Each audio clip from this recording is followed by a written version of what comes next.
asalaamaaleykum mbokk yi amaan nañ mbégte lool di xëy yéen ci xibaar météo tey ji ci talaata bi di gën a fes mooy ay taw amoon nañ ko démb ci bët saalum réew mi ay taw yu xaw a yem mais nag tekkaaral lañu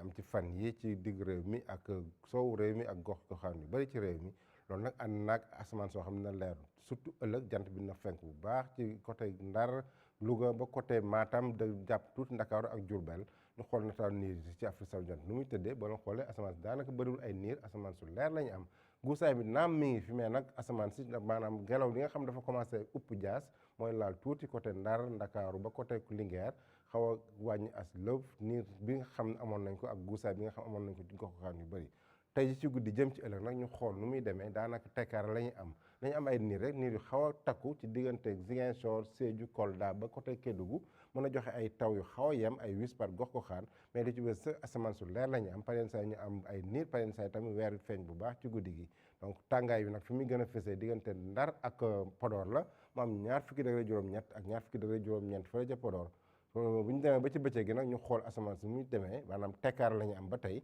tekkaar la boo xam ne ay niir yoo xam ne yu takku la ñuy am ci bët saalum réew mi ak digg réew mi mën a am ay taw yu xaw a yem rek côté Casamance bi mais Dakar dina am asamaan soo xam dina jant bi dina leer bu baax jant bi tam dina fenk bu baax diggante Louga Thiès ba côté Ndar bu ñu demee ba ci côté Podor Linguère Matam foofu tamit jant bi dina fenk bu baax foofu sax mooy gën a tàng parce que nañu am fanweer degré juróom-ñaar fële ca Linguère fanweer degré juróom-ñett ñu am ko Podor am ko Matam bu ñu demee ba ci Bakel mu am fanweer degré juróom-ñett asamaan soo xam dina fenk bu baax diggante Tambacounda ak ay niir yoo xam ne nañ ko am Kédougou ak fanweer degré juróom maanaam tekkaaral la ñuy gën a am li ñuy am as def ci ay taw côté Casamance bi la ak côté Kédougou mais taw yooyu sax dina xaw wàññeeku bu baax tekkul nawet bi